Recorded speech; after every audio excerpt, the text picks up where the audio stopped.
السلام علیکم ورحمۃ اللہ ناظرین 1859 میں چارلس ڈارون نے نظریہ ارتقاء پیش کیا۔ اس نظریے کے مطابق حیاتی اجسام اپنی بقا کے لیے خود کو ماحول کے مطابق تبدیل کر لیتے ہیں۔ ڈارون نے اپنے نظریے میں انسان کی بات نہیں کی تھی، مگر بہرحال اس کا نظریہ ہر جاندار شے پہ لاگو ہوتا ہے۔ ڈارون کے نزدیک تمام جاندار اپنی حیات کو تبدیل کرتے رہتے ہیں اپنے اطراف کے ماحول میں زندہ رہنے کے لیے۔ مثال کے طور پر کہا جاتا ہے کہ بعض پانی کے جانور کروڑوں سال پہلے چرندے تھے، مگر کسی وجہ سے ان کو اپنی زندگی طویل عرصہ تک پانی میں گزارنی پڑی تو ان کے پاؤں غائب ہو گئے اور وہ مچھلی کی طرح کی شکل اختیار کر گئے۔ اسی طرح مچھلیوں کو جب زمین پر زندگی گزارنی پڑی تو ان کے پاؤں نکل آئے اور ان کی شکل پہلے مگرمچھ اور پھر بعد میں دیگر جانداروں کی سی ہو گئی، یعنی اپنی بقا کے لیے اللہ تعالیٰ نے ان کی جون تبدیل کر دی۔ اسی طرح انسان کے بارے میں نظریہ ارتقاء کے حامی کہتے ہیں کہ انسان بندر کی نسل میں سے تھا، جو اپنے ماحول کی وجہ سے تبدیل ہو کر ویسا ہو گیا جیسا کہ آج ہے۔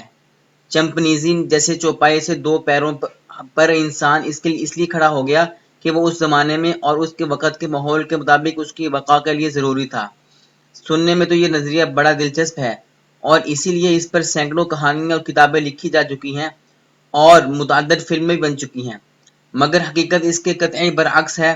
ہمارا ایمان ہے کہ اللہ تعالیٰ نے انسان کو بالکل اسی حلیے میں بنایا ہے جس میں وہ آج موجود ہے۔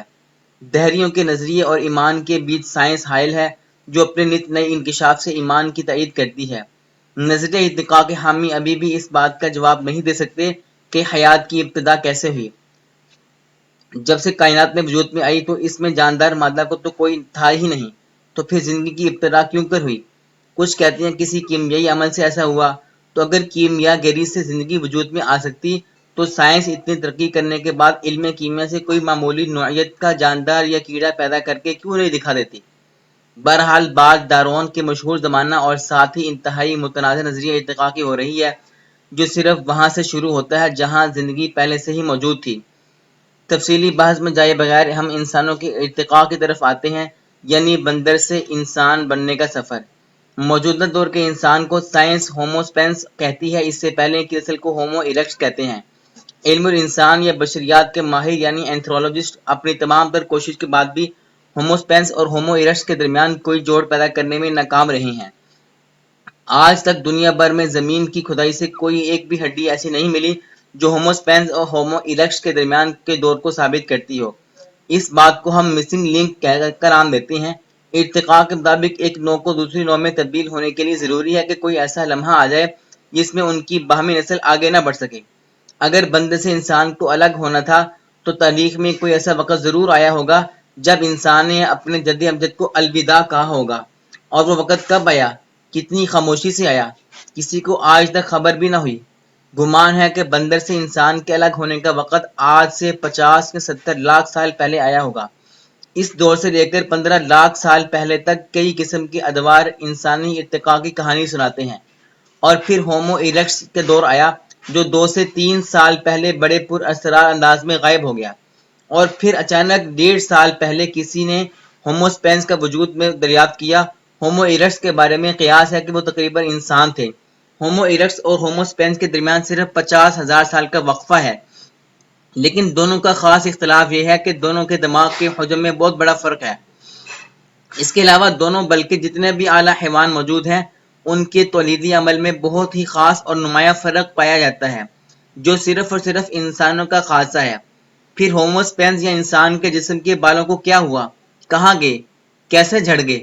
صرف 2 وجہ ہو سکتی ہیں جسم کے بال گر جانے کی: انسان کی ارتقاء کافی زمانے تک پانی میں ہوئی، یا پھر وہ عرصہ دراز تک کسی بہت ہی گرم جگہ رہتا رہا۔ لمبے عرصے تک پانی میں رہنے کی تو وجہ کچھ سمجھ آتی ہے، کیونکہ انسان کا بچہ پیدائشی طور پر پانی میں سانس روک لینے اور کسی حد تک تیرنے کی قدرتی صلاحیت رکھتا ہے، لیکن یہ شکم مادر میں پروان چڑھنے کا نتیجہ بھی ہو سکتا ہے۔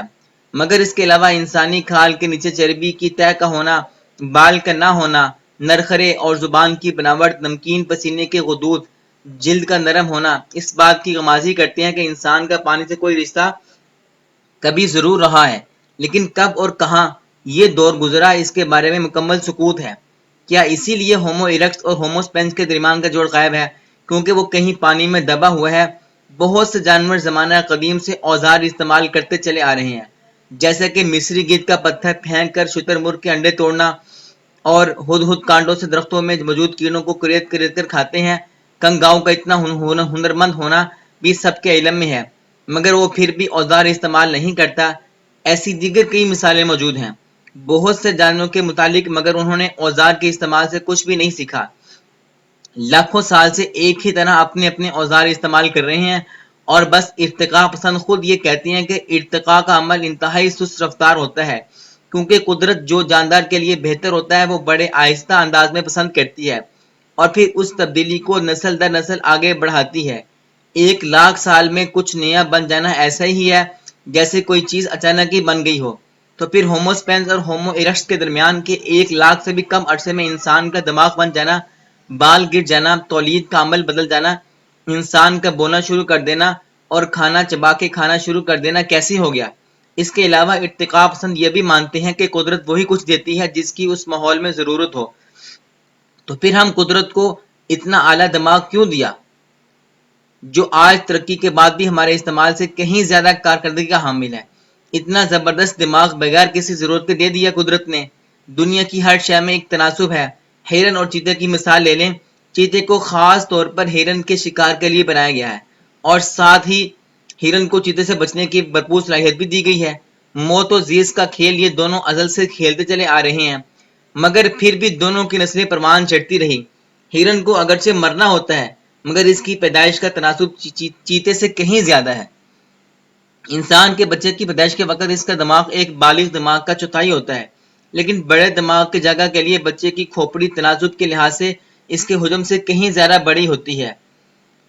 تو قدرت نے ماحول کے مطابق یہ کھوپڑی اتنی بڑی بنائی، تو بقایا انسانی اعضاء اسی تناسب سے کیوں نہیں بنائے؟ اور بقایا جسمانی حصوں کا تناسب اگر کم رکھا تو دماغ کے حجم کو اتنا بڑا کیوں بنایا؟ آخر اس کی کیا ضرورت تھی؟ اس کھوپڑی کے حجم ہی کی وجہ سے کتنی مائیں لاکھوں سالوں سے اپنی جانوں پر کھیلتی چلی آ رہی ہیں۔